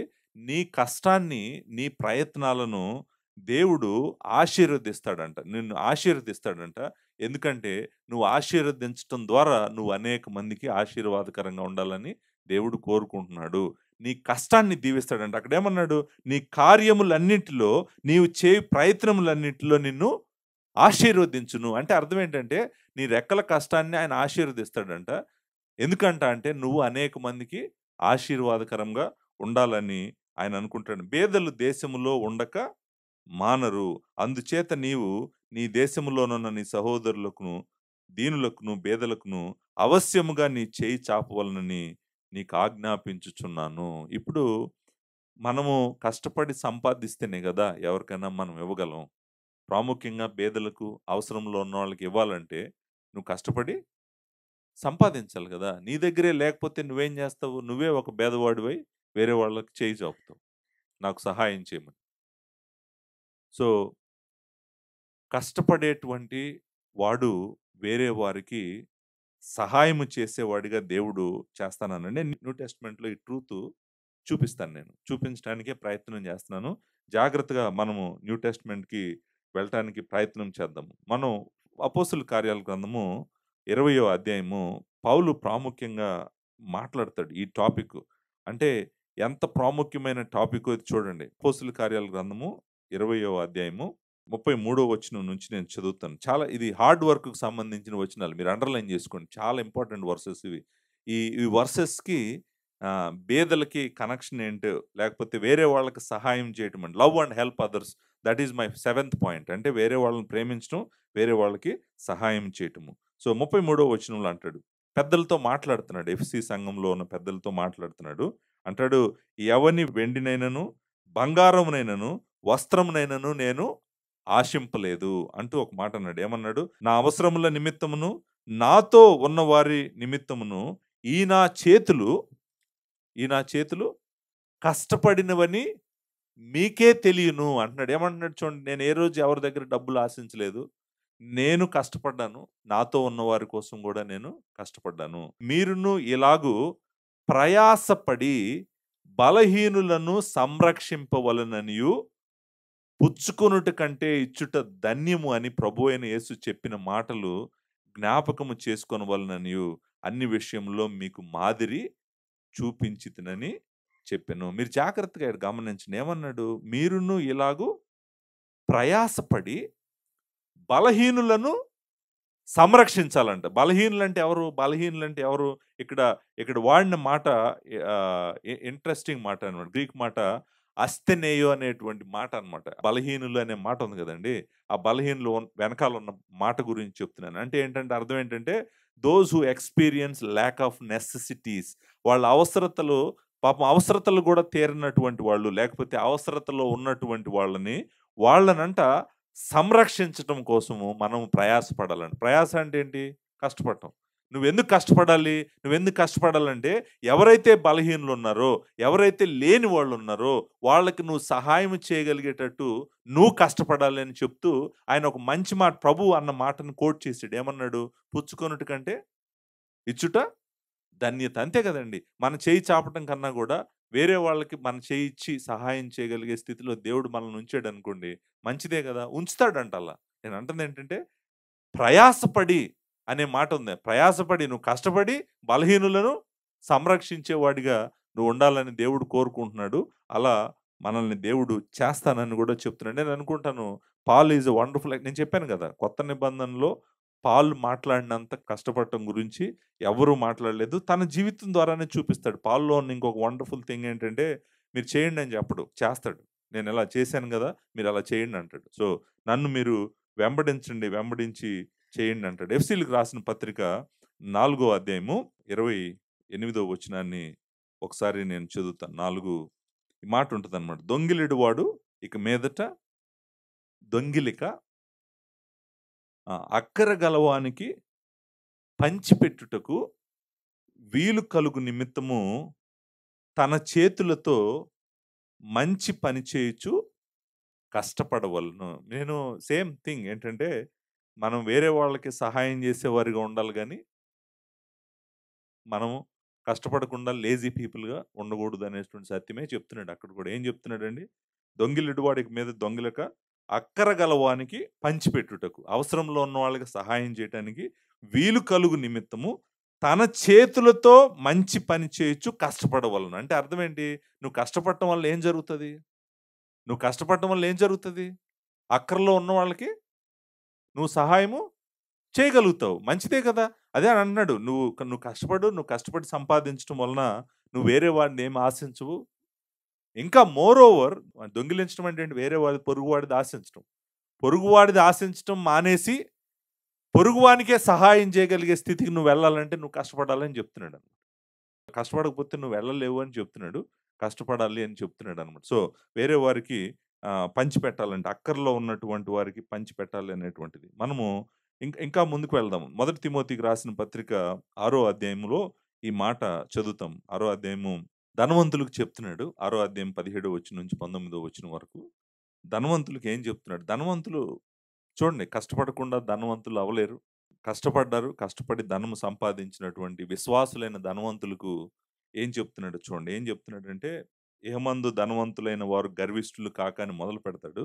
మొదలుపెట్టి ఒక మాట 19వ వచనము ఆఖరిలో అంటాడనమాట. ఏమని అంటాడంటే, ఆహ్, "మేలు చేయువారును, సత్క్రియలను అను ధనము గలవారును, ఔదార్యము గలవారును తమ ధనములో ఇతరులకు పాలిచ్చువారై ఉండవలెనని వారికి ఆజ్ఞాపించుము." తమ ధనములో ఇతరులకు పాలివ్వటం ఏంటి? వాళ్ళు ధనవంతులే గదా! మరి వేరే వాళ్ళకి పంచిపెట్టాలా? నేనంటాను దేవుని వాక్యము చెప్తుందేంటంటే నిజంగానే అవసరంలో ఉన్న వాళ్ళకి మనం సహాయము చేయాలి. నేను ద్వితీయోపదేశకాండము 15వ అధ్యాయం చదివాను. కీర్తనలు చదివాను. కొత్త నిబంధన అంతా చదువుతున్నాను. కొత్త నిబంధనలో కూడా అదే ఉంది. ఏంటంటే అక్కరలో ఉన్న వాళ్ళకి, అవసరంలో ఉన్న వాళ్ళకి, బాధలో ఉన్న వాళ్ళకి మీరు సహాయం చేయాలనే దేవుడు చెప్తున్నాడు. సహాయం చేయాలంటే, వాళ్ళకి ఇవ్వాలంటే నేను ఎగ్జాంపుల్ చెప్తాను. మదర్స్ ఫండ్‌కి డబ్బులివ్వాలంటే, నీ దగ్గర డబ్బులు లేకుండా మదర్స్ ఫండ్‌కి డబ్బులెలా ఇస్తావు? మదర్స్ ఫండ్‌కి ఇస్తేనే కదా! మనం పేద పిల్లలకు ఫీజులు కట్టగలుగుతాము. అంటే వేరే వాళ్ళకి సహాయం చేయగలిగే స్థితిలో నువ్వు ఉండాలంటే, నువ్వు ముందు కష్టపడి సంపాదించాలి గదా! నువ్వు కష్టపడి సంపాదించకుండా వేరే వాళ్ళకి నువ్వెలా సహాయం చేయగలుగుతావు? సహాయం చేయలేవు గదా! కానీ దేవుడు కోరుకుంటుందేంటంటే, నువ్వు కష్టపడి సంపాదించినప్పుడు వేరే వాళ్ళకి ఇచ్చేటువంటి వాడిగా నిన్ను దేవుడు చేస్తాడంట. ఇది చాలా గొప్ప బ్లెస్సింగ్. మనము నిజంగా స్వార్థపరులం కాకుండా ఉంటాము. దేవుడికి మహిమ తెస్తాము. ఈ ఏడో పాయింట్ వల్ల. ఏడో పాయింట్ ఏంటంటే, నువ్వు ప్రేమించి వేరే వారికి సహాయము చేయగలుగుతావు. నువ్వు కష్టపడటం వల్ల ఇంకొకటి కూడా జరుగుతది. ఏంటంటే, నువ్వు దేవుని పనికి డబ్బులివ్వగలుగుతావు. ధనం ఇవ్వగలుగుతావు. దేవుని పనికి ధనము ఇవ్వగలుగుతావు. దేవుని పరిచర్యకు, సువార్తకు, దేవుని రాజ్య ప్రకటన కొరకు ఆహ్, అనేక మందికి సువార్త ప్రకటించడానికి నువ్వు వెనకాల నిలబడి చక్కగా పరిచర్యకు ఇచ్చేవాడుగా ఉంటావనమాట. అలా దేవుడు నిన్ను చేస్తాడు. చాలా రిఫరెన్సెస్ ఉన్నాయి దేవునికి మనము ధనం ఇవ్వటం గురించి. కష్టపడి సంపాదించి దేవునికి ధనం ఇవ్వటం గురించి దేవుని వాక్యం చాలా చెప్తుంది. నేను మీకు ఎవ్రి రిఫరెన్స్ చూపించాల్సిన అవసరం లేదు. ఇంకొక మాట కూడా నేను ఇక్కడ చెప్తాను. అదేంటంటే దేవుడికి ఇవ్వాలంటే ధనవంతుడు అవుతేనే ఇవ్వగలవని కాదు నేను చెప్తుంది. That is not my point. నిరుపేదలు గూడా దేవుని పరిచర్యకి ఇచ్చారు. ఫిలిప్పీ సంఘంలో మనం చూస్తాం. లేకపోతే మాసిదోనియా సంఘాల్లో మనం చూస్తాం. వాళ్ళు నిరుపేదలయ్యుండి గూడా యెరూషలేములో బేదలున్నారని, పరిచర్య కోసమని వాళ్ళు ధనము ఇచ్చారని దేవుని వాక్యము చెప్తుందనమాట. 2 కొరింథీయులు రాసిన పత్రిక 8 అధ్యాయము, 2 కొరింథీయులు రాసిన పత్రిక 9 అధ్యాయము. ఈ 2 అధ్యాయాలు చదివితే మీకు కంప్లీట్ పిక్చర్ వస్తది. వాళ్ళు ఎలా దేవుడికి పరిచర్యకు వాళ్ళ ధనాన్ని ఇచ్చారు అనేటువంటిది మీరు చూస్తారు. అంతేకాదు ఫిలిప్పీలకు రాసిన పత్రిక 4 అధ్యాయంలో గూడా ఫిలిప్పీ సంఘము ఎలా పౌలుకి పరిచర్యలో సహాయం చేసిందో మీరు చూస్తారనమాట. సో, వీటంతటి వెనకాల అంటే పరిచర్యలో మంచిగా పరిచర్య జరగటానికి అవసరమైనటువంటి ధనము లేకపోతే సహాయము నువ్వు ఇవ్వగలిగే వాడివిగా ఉండాలంటే నువ్వు కష్టపడాలి. నువ్వు కష్టపడకుండా దేవునికి ఇవ్వలేవు. నువ్వు కష్టపడకపోతే సంపాదించలేవు. సంపాదించకుండా ఎలా ఇస్తావు దేవుడి పరిచర్యకి? చాలామంది సంఘానికి, సంఘ పరిచర్యకు లేకపోతే దేవుని రాజ్యానికి బోలెడంత వర్క్ జరుగుతుంది. ఎగ్జాంపుల్ మన చర్చ్‌లోనే చెప్తాను నేను. మన చర్చ్‌లోనే మన పరిచర్య చాలా రకాలుగా చాలా ఏరియాస్‌లో జరుగుతుంది. ఒకవైపు నుంచి మనము సంఘాన్ని జాగ్రత్తగా నడిపిస్తున్నాము. దేవుని వాక్యానుసారంగా చర్చ్ అంతటిని నడిపిస్తున్నాము. రెండో సైడు మనకు మీడియా మినిస్ట్రీ చాలా పెద్ద అంటే యూట్యూబ్ మినిస్ట్రీ గానివ్వండి, అదంతా గూడా మీడియా సైడ్ మినిస్ట్రీ ఉంది. తర్వాత పుస్తకాలను తెలుగులో పబ్లిషింగ్ జేస్తున్నాము. సో, ప్రింట్ మీడియా మినిస్ట్రీ ఉంది. సో, తర్వాత చిల్డ్రన్ మినిస్ట్రీ ఉంది. తర్వాత వుమెన్స్ మినిస్ట్రీ ఉంది. ఇంకా మనము చాలా ఏరియాస్‌లో తర్వాత ఇప్పుడు సెమినరీ స్టార్ట్ చేయబోతున్నాము. బైబిల్ కాలేజ్ స్టార్ట్ చేయబోతున్నాము. సో, ఇదంతా జరగాలనుకోండి. ఇదంతా జరగాలంటే దీని వెనకాల ఎంతోమంది కష్టము ఉంది. మన సంఘంలో చాలామంది వాళ్ళ జీవితాలు పెట్టి కష్టపడుతున్నారు. దేవుని కోసము, దేవుని రాజ్యం కోసము, సువార్త ప్రకటించడం కోసం. సో, ఈరోజు చక్కగా ప్రపంచంలో ఎక్కడున్నా గూడా తెలుగు వాళ్ళు వాళ్ళ ఇంట్లో కూర్చొని, టీవీ పెట్టుకొని, నేను చెప్తున్న వాక్యము వింటూ, వాక్యం నేర్చుకుంటూ, దేవుడిని ప్రేమిస్తూ, దేవుడిని ఆరాధిస్తూ ఉన్నారంటే దానికి కారణము ఇక్కడ ఈ పరిచర్య అంతా జరగటానికి ఎవరో కష్టపడినటువంటి ధనం తెచ్చి పెడుతున్నారు గదా! ధనం ధనం తెచ్చి పెడుతున్నారు గాబట్టే ఈ పరిచర్య అంతా జరుగుతుంది. నేను ఈ పాయింట్‌ని అంటే చాలా రిఫరెన్సెస్ ఉన్నాయి. దేవునికివ్వాలి, దేవుని పరిచర్యకివ్వాలి. ఎవరు ఇవ్వగలరు దేవుడికి, దేవుని పరిచర్యకి? కష్టపడి, పనిచేసి, సంపాదించిన వాళ్ళే ఇవ్వగలరు. నీ దగ్గరే డబ్బులు లేవు. నువ్వే అప్పుల్లో ఉన్నావు. లేకపోతే నువ్వే ఈ వడ్డీలు కడతా ఉన్నావనుకో, నువ్వు దేవునికి ఏం కనపరుస్తావు తెచ్చి? దేవునికి ఏమిస్తావు నువ్వు?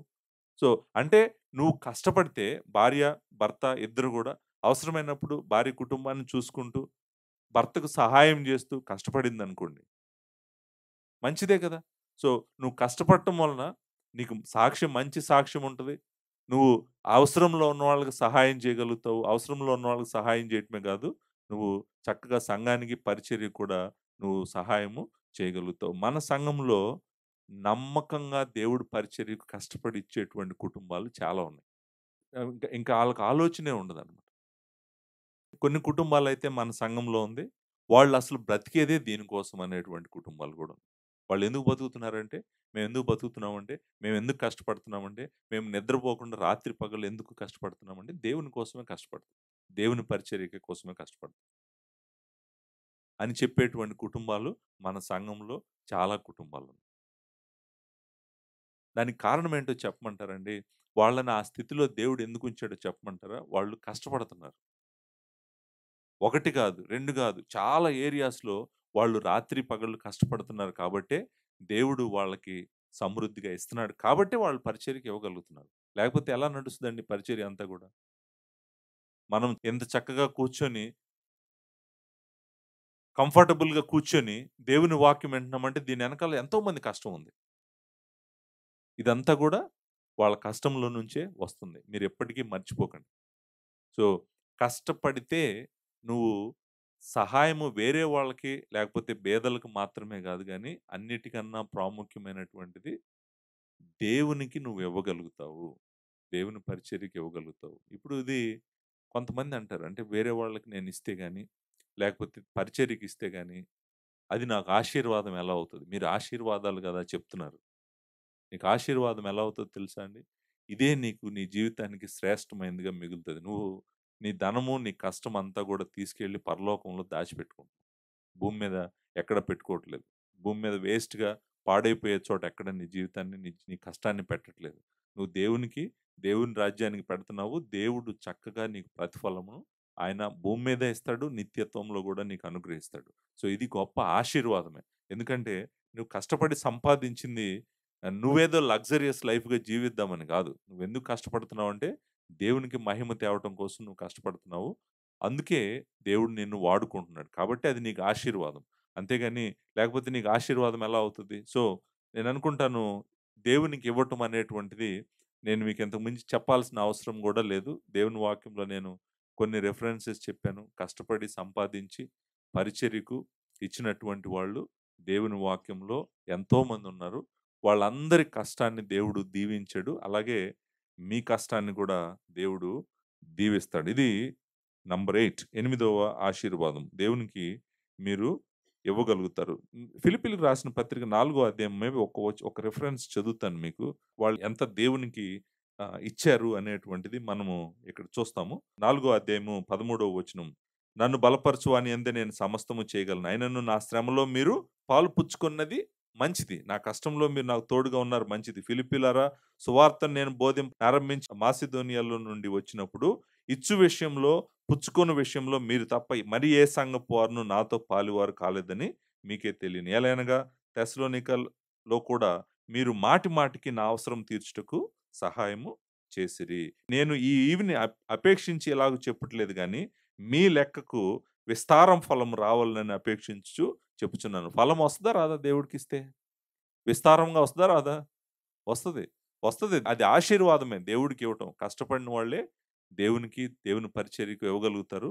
డబ్బులు లేనటువంటి వాళ్ళు, కష్టపడినటువంటి వాళ్ళు దేవునికి, సంఘానికి, పరిచర్యకి వాళ్ళు ఇవ్వలేరు. సో, పేదలకు మాత్రమే గాదు, సంఘానికి కూడా నువ్విచ్చేటట్టు దేవుడు చేస్తాడు. నంబర్ 9 తొమ్మిదవ ఆశీర్వాదం. తొమ్మిదవ ఆశీర్వాదం ఏంటంటే, నువ్వు కష్టపడితే నీకు తృప్తి మిగులుతది. సంతృప్తి మిగులుతది. లేకపోతే సంతోషము మిగులుతది. మనం ఇంగ్లీష్‌లో దీన్ని సాటిస్ఫాక్షన్ అంటాం.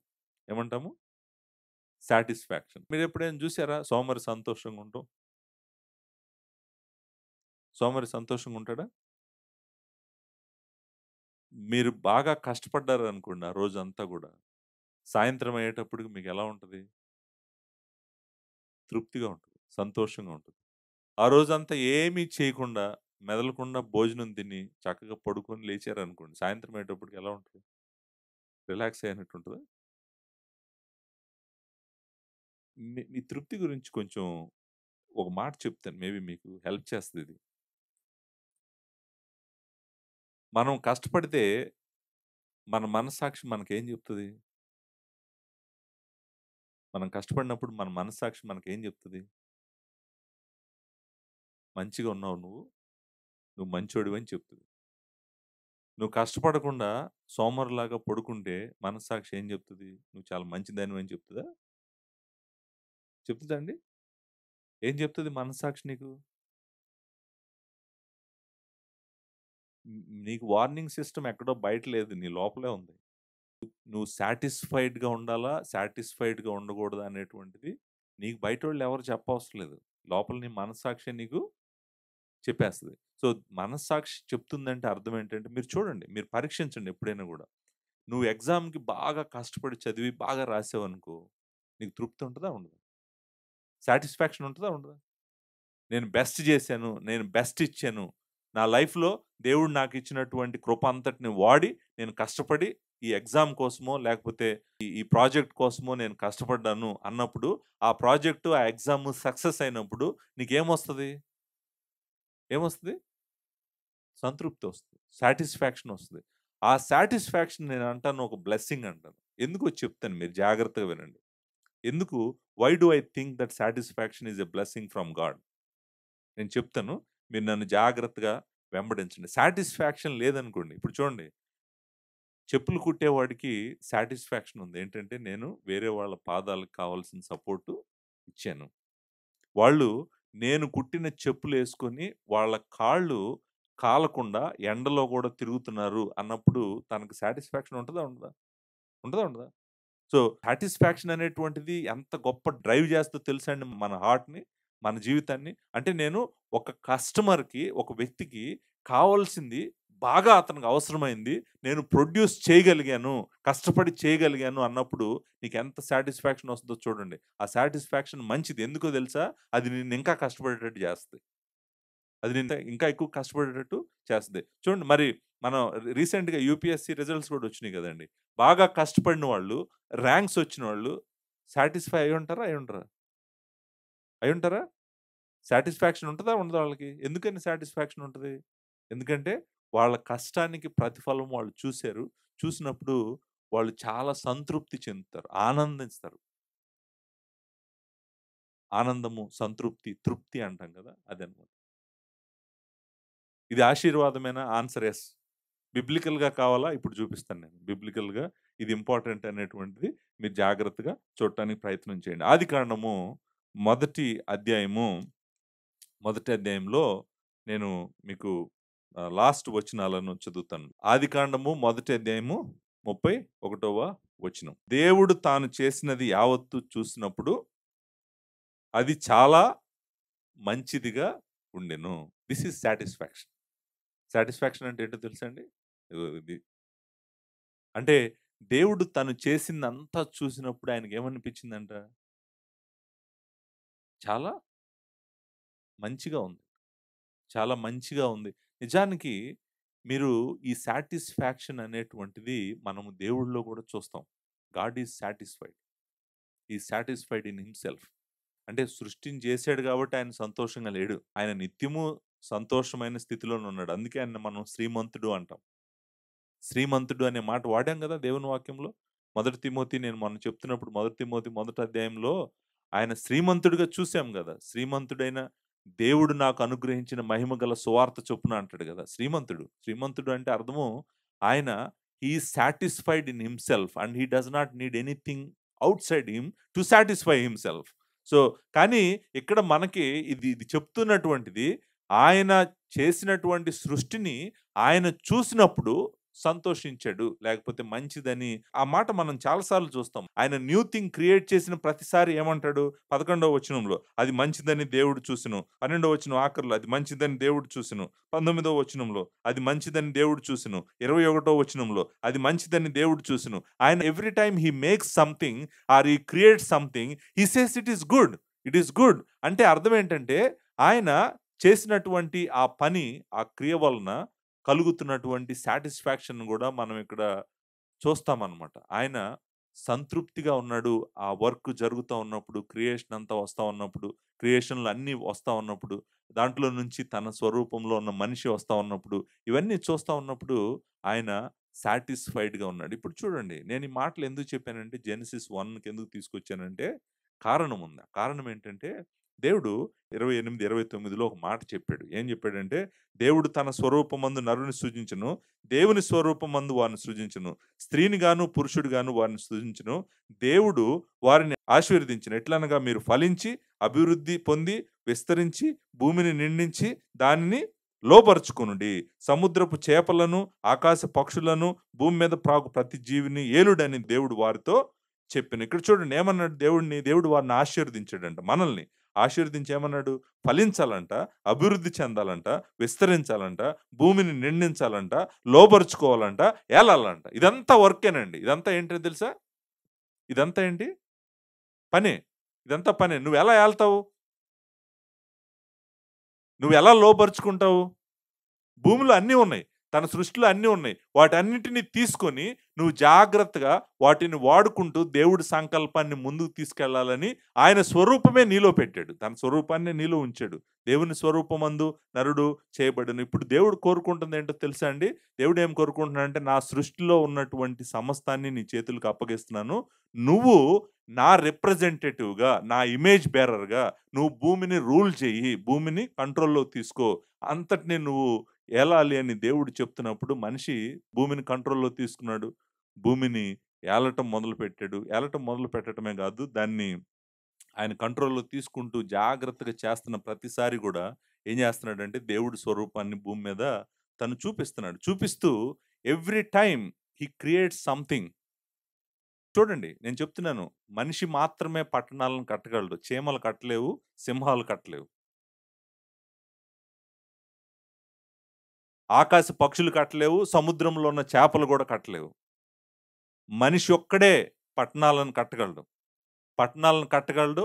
కట్టి పట్టణాన్ని దూరంలో నుంచొని చూసి సంతోషించగలడు. ఎందుకంటే because he has the image of God. He has wisdom. So, దేవుడికి విజ్డమ్ ఉంది. ఈయనకి విజ్డమ్ ఉంది. దేవుడు సృష్టించగలడు. ఈయన సృష్టించగలడు. దేవుడు ప్లాన్ చేయగలడు. ఈయన ప్లాన్ చేయగలడు. సో, దేవుడి స్వరూపంలో ఉన్న నువ్వు దేవుడు ఎలాగైతే చేస్తున్నాడో మనము ఆయనను చూసి, ఆయనను పోలి ఆయనలాగా మనం గూడా కష్టపడి పని చేస్తా ఉన్నప్పుడు, మనము భూమి మీద అద్భుతాలు చేస్తా ఉన్నప్పుడు నిజంగా అద్భుతమేనండి. నిజంగా మన ఇంట్లో ఉన్న ప్రతి వస్తువుని మీరు చూడండి. నేను చెప్పాను మీకు ఇంతకు ముందు గూడా. ఆదాము, అవ్వ గనక వాట్సాప్ వీడియో కాల్ చేసుకుంటే ఆశ్చర్యపోతారసలు. ఏంటి మనలో ఎంత పవర్ ఉందా అని. ఒక ఆమె న్యూయార్క్ సిటీలో ఉండి, ఆయన ఆయన ఆయన వైజాగ్ సిటీలో ఉండి ఇద్దరు వాట్సాప్ కాల్ చేసుకొని మాట్లాడుకుంటున్నారనుకోండి. ఇది ఎలా సాధ్యం? నువ్వు భూమికి అటువైపునున్నావు. నేను భూమికి ఇటువైపునున్నాను. అంటే ఆదాము, హవ్వ ఏమనుకుంటారు? ఓహ్! మనలో ఉన్నటువంటి దేవుని స్వరూపం ఇదంతా చేస్తున్నట్టుంది. ఆయన తెలివి మనకొచ్చింది గదా! ఈ ఒక భక్తుడు అంటాడు. ఇలాంటి లైట్లు చూసి అంటారంట. ఓహ్! లైట్లేంటి ఇలా ఉన్నాయి? పగలులాగా ఉందేంటి? ఇది రాత్రి కాదా? అని అడుగుతారంట ఆళ్ళు. చూడండి మనిషి ఏం చేసాడు? ఏం చేసాడు? రాత్రిని పగలులాగా చేసేసాడు. భూమిలో ఉన్నటువంటి కెమికల్స్ అన్నిటిని కెమిస్ట్రీ టేబుల్ ఏసేసాడు. పీరియాడిక్ టేబుల్ ఏసాడు. ఫిజిక్స్ టేబుల్ ఏస్తున్నారిప్పుడు. క్వాంటం మెకానిక్స్ ఇప్పుడు క్లాసికల్ ఫిజిక్స్ అయిపోయింది. ఇప్పుడు quantum physics, quantum mechanics, quantum లెవెల్‌లో ఇప్పుడు ఎలక్ట్రాన్, ప్రోటాన్ అంటలేదు. క్వార్క్స్ లెవెల్‌లోకెళ్ళిపోయారు. ఇంక లోపలికెళ్ళిపోయారు. ఎళ్ళిపోయి ఇప్పుడు టేబుల్ ఏస్తున్నారు. ఎలాగైతే మనకు పీరియాడిక్ టేబుల్ ఉందో అలాగే ఫిజిక్స్‌కి కూడా టేబుల్ ఏస్తున్నారు. యూనివర్స్ ఎలా ఉందో. అసలు నేనంటాను every time you achieve something and you say I am giving a Nobel prize in physics or chemistry or mathematics. నువ్వేం చెప్తున్నావో తెలుసా అండి? ఓహ్! దేవుడి స్వరూపంలో ఉన్న మనిషి ఇంకొకటి దాన్ని సృష్టించగలిగాడు. క్రియేట్ చేయగలిగాడు. అంటే ఈ లోకంలో కష్టపడుతున్నాడు. కష్టపడటం వల్ల చూడండి మీరు నోబెల్ ప్రైజెస్ కష్టపడిన వాడికి రావు. నేను మీకు చెప్పాల్సిన అవసరం లేదు. నోబెల్ ప్రైజెస్ ఎవరికొస్తాయి? ఎవరైతే కష్టపడ్డారో వాళ్ళకే వస్తాయి. ఎవరైతే కష్టపడ్డారో వాళ్ళే సృష్టించగలుగుతారు. ఏదైనా లేని దాన్ని పుట్టించగలుగుతారు. ఇప్పుడు లేదు. చాలా లేవు మన దగ్గర. అవన్నీ పుట్టించారు. పెట్రోల్ లేదు. అసలు భూమిలో పెట్రోల్ దొరుకుతదని కూడా తెలీదు. పెట్రోల్‌ని అలా చేయగలమని కూడా ఎవరికీ తెలీదు. ఇదంతా క్రియేట్ చేస్తున్నాడు మనిషి. క్రియేట్ చేస్తున్న ప్రతిసారి వేరే వాళ్ళ జీవితాల్లో మంచి జరుగుతుంది. వేరే వాళ్ళ జీవితాల్లో మంచి జరిగిన ప్రతిసారి ఏమొస్తుంది అతనికి? సాటిస్ఫాక్షన్ వస్తుంది. దేవుడు మంచిదన్నాడు. మనిషి కూడా చేస్తున్నాడు. చేసిన ప్రతిసారి ఏమంటున్నాడు? ఇది మంచిదంటున్నాడు. మీరు అందుకే మీరొక ప్రాజెక్ట్ అంతా జాగ్రత్తగా మొదటి నుంచి ఆఖరి వరకు కష్టపడి పని చేయండి. ప్రాజెక్ట్ డెలివరీ అయిన తర్వాత మీకు తృప్తి ఉంటదో లేదో చూడండి. సాటిస్ఫాక్షన్ ఉంటదో లేదో చూడండి. దేవునికి అనిపించిందే మనకనిపిస్తుంది. ఆయన స్వరూపంలో మనం ఉన్నాం గాబట్టి. ఆయన అంతా చేసామన్నాడు. చాలా మంచిదన్నాడు.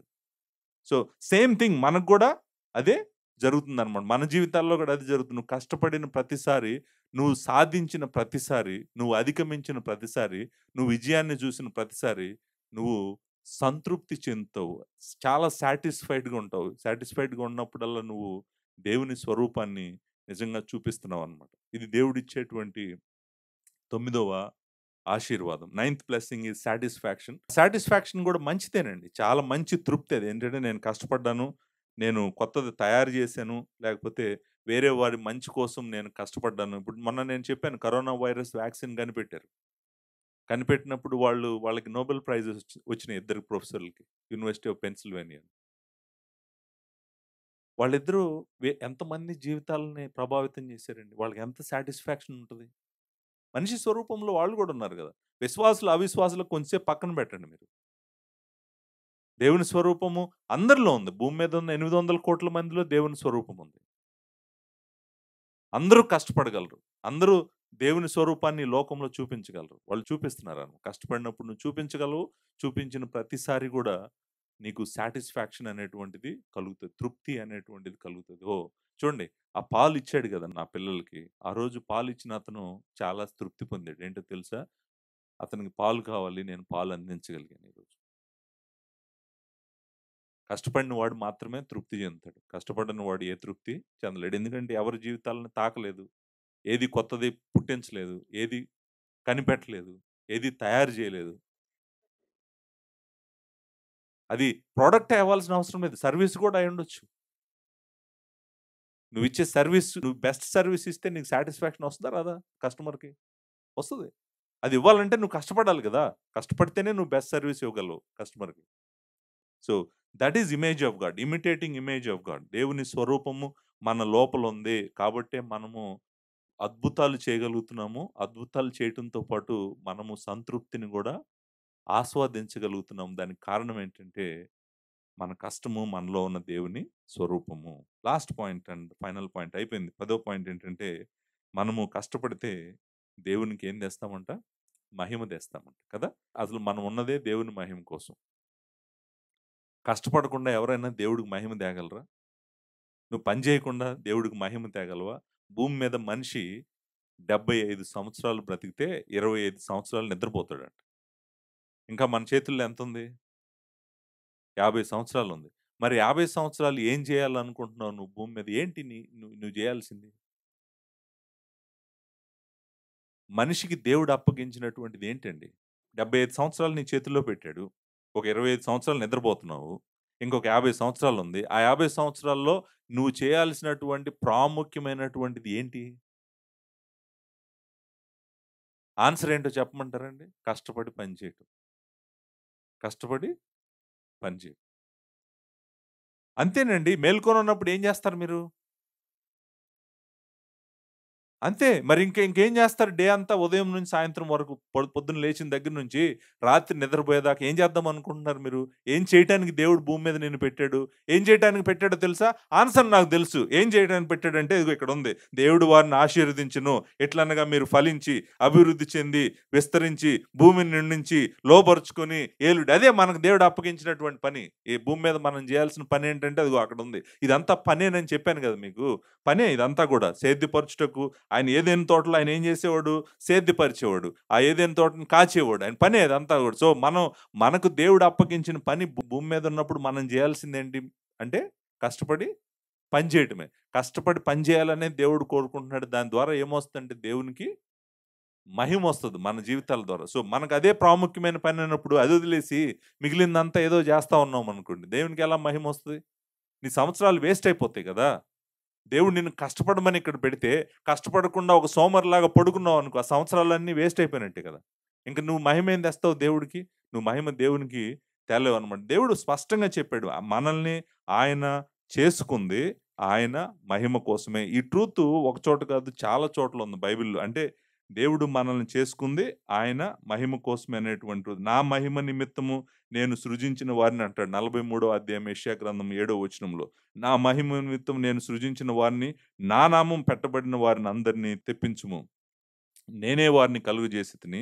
వారిని పుట్టించిన వాడను నేనే అంటున్నాడనమాట. సో, ఆయన గ్లోరీ కోసం మనల్ని చేసాడు గాబట్టి, మనము కష్టపడి పనిజేసిన ప్రతిసారి గూడా దేవునికి మహిమ వస్తది. దేవుడు మహిమ తెచ్చుకుంటాడు. మత్తయి సువార్త 5వ అధ్యాయంలో మనందరికి ఇష్టమైనటువంటి వచనం గదా! 5:16 ఏమనుందండి 5:16లో మనుష్యులు మీ సత్క్రియలను చూసి సత్క్రియలు అంటే ఏంటి?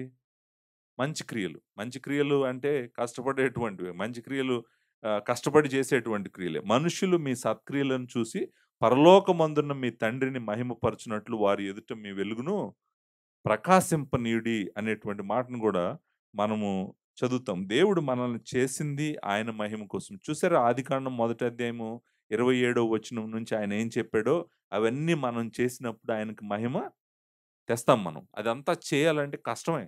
మనం పడాల్సింది కష్టమే. కష్టపడటం నేను మరలా చెప్తున్నాను మీకు. కష్టపడటం అనేటువంటిది కిండర్ గార్డెన్‌లో స్టార్ట్ అవుతది. కష్టపడటం ఎక్కడ స్టార్ట్ అవుతది? Kinder garden. ఎల్‌కేజీ అంటాం గదా! ఎల్‌కేజీలో స్టార్ట్ అవుతది. కష్టపడటం ఎప్పుడు ఎండ్ అవుతదో తెలుసా? మనల్ని తీసుకొనెళ్లి పెట్టెలో పెడతారు గదా! అక్కడ ఎండ్ అవుతది. మన జీవితం మొత్తం గూడా కష్టపడి పని చేయాల్సిందే. బైబిల్‌లో రిటైర్మెంట్ లేదు. 60వ సంవత్సరంలో రిటైర్మెంట్ నాకు బైబిల్‌లో ఒక్క వచనం గూడా లేదు. 60 సంవత్సరాలు రాగానే రిటైర్మెంట్ తీసుకొని ఇంట్లో కూర్చో అనేటువంటి వచనం ఒక్కటి గూడా బైబిల్‌లో లేదు. కాకపోతే 60వ సంవత్సరం తర్వాత శారీరకంగా బలహీనంగా అవుతారం గాబట్టి, బలం ఉండదు గాబట్టి శరీరంలో మనం రిటైర్మెంట్ తీసుకుంటాం గానీ, రిటైర్మెంట్ అనేటువంటిది నాకు తెలిసినంత వరకు బైబిల్‌లో ఎక్కడ గూడా లేదు. మనిషి ఎల్‌కేజీ చదివేవాడికి ఏం బలం ఉంటదండి? వాడు అక్కడే కష్టపడటం మొదలు పెడుతున్నాడు గదా! హోంవర్క్ చేస్తాడు గదా! అమ్మ ఊరుకుంటదా హోంవర్క్ చేయకపోతే? టీచర్ ఊరుకుంటదా హోంవర్క్ చేయకపోతే? వాడికి ఎన్ని ఆలోచనలుంటాయనుకున్నారు పడుకుంటే, అమ్మో! హోంవర్క్ అవ్వలేదు. పొద్దున్నే ఎళ్తే ఎక్కడ కొడతదో మా టీచరు. రాత్రి ఇంటికొస్తే మా నాన్న ఎక్కడ కొడతాడో, మా అమ్మ ఎక్కడ కొడతదో ఆడికి అక్కడే మొదలైంది కష్టం. ఆ కష్టం ఎక్కడికి ఎండ్ అవ్వాలి? లాస్ట్ డే భూమిని నువ్వు వదిలిపెట్టేటప్పుడు గూడా నువ్వు కష్టపడుతూనే చనిపోవాలి. శ్రమ పడుతూనే చనిపోవాలి. లేజినెస్ మంచిది కాదసలు మన జీవితాల్లో. నేను చెప్పాను గదా! యూరోపియన్ కంట్రీస్‌లో 60 సంవత్సరాలు గాదు retirement. Most of the European countries are 65, 66 years. అమెరికాలో 75 ఏళ్ళు. 75 గాదు పని చేస్తానే ఉంటారు. 75 లేదు, 65 లేదు. చనిపోయేదాకా కష్టపడతానే ఉంటారు. ఎందుకో తెలుసా? అలా చేస్తేనే మనం దేవుడికి మహిమ తేగలం. మహిమ తెచ్చేటువంటి మంచి జీవితాలు మనకు దేవుడు అనుగ్రహిస్తాడు. ఈ భూమి మీద మనకున్న సంవత్సరాలన్నీ గూడా మనం కష్టపడటానికే దేవుడు మనకిచ్చాడు అనేటువంటిది. మనము 1 కొరింథీయులకు రాసిన పత్రికలో ఈ మాట చదువుతాం గదా! 10వ అధ్యాయంలో ఒక చక్కటి మాట ఉంది. 31 వచనంలో ఏముందండి? కాబట్టి మీరు భోజనం చేసినను, పానం చేసినను, మీరేమి చేసినను మూడోదేంటి? మీరేమి చేసినను ఏం చేసినాను పానం చేసినా, అన్నం భోజనం చేసినా, తాగినా, లేకపోతే మీరేం చేసినా గూడా మనం ఏం చేయాలంట? సమస్తమును దేవుని మహిమ కొరకు చేయుడి. Everything you do for God's glory. నీ కష్టమంతా గూడా నువ్వేం జేసినా గూడా దేనికోసం జేయాలి? నా దేవునికి మహిమ తెచ్చే విధంగా ఉండాలి. పాల్ జీవితం నేను బెస్ట్ ఎగ్జాంపుల్ చెప్తున్నాను. పాలు రాత్రి పగలు కష్టపడ్డాడండి. ఎందుకు కష్టపడ్డాడంటే దేవుని మహిమ కోసమే కష్టపడ్డాడు. అదే పాలు చెప్తున్నాడు మనకిక్కడ. ఏమని చెప్తున్నాడు? తిన్నా, పానం జేసినా, నువ్వేం జేసినా గూడా దేవుని మహిమ కోసమే చేయాలి. సో, దేవునికి మహిమ తెస్తది. నువ్వు కష్టపడేటువంటి జీవితము దేవుడికి మహిమ తెస్తదనేటువంటిది లాస్ట్ పాయింట్. చూసారండి 10 ఆశీర్వాదాలు నేను 10 ఒకసారి మళ్ళీ చదివి ప్రార్థన చేస్తాను. కష్టపడితే నువ్వు సక్సెస్‌ని చూస్తావు. కష్టపడితే నువ్వు ప్రాస్పెరిటీని చూస్తావు. కష్టపడితే ఆ కష్టార్జితాన్ని నువ్వు అనుభవిస్తావు. కష్టపడితే దేవుడు నువ్వు నమ్మకమైన వాడవు అని అంటాడు. కష్టపడితే నువ్వు నిర్భయంగా ఉంటావు. కష్టపడితే నీకు మంచి సాక్ష్యము సంపాదించుకుంటావు. కష్టపడితే నువ్వు అవసరంలో ఉన్న వాళ్ళకి సహాయం చేయగలుగుతావు. కష్టపడితే నువ్వు దేవుడు పరిచర్యకు ఇవ్వగలుగుతావు. కష్టపడితే నీకు తృప్తి, సంతృప్తి నువ్వు పొందుతావు. కష్టపడితే నువ్వు దేవునికి మహిమ తెస్తావు. నువ్వు కష్టపడకపోతే ఇప్పుడు నేను చెప్పిన ఆశీర్వాదాల్లో నువ్వు ఏ ఆశీర్వాదాన్ని గూడా నువ్వు చూడలేవన్నమాట. సో, మనమందరము కష్టపడి పనిజేసే వారంగా ఉంటూ, దేవుని స్వరూపము భూమి మీద చూపించే వారంగా ఉండాలని నేను కోరుకుంటూ మాటల్ని ముగిస్తా ఉన్నాను. దేవుని విస్తారమైన కృప మీ అందరికీ తోడుగా ఉండును గాక. Thank you very much.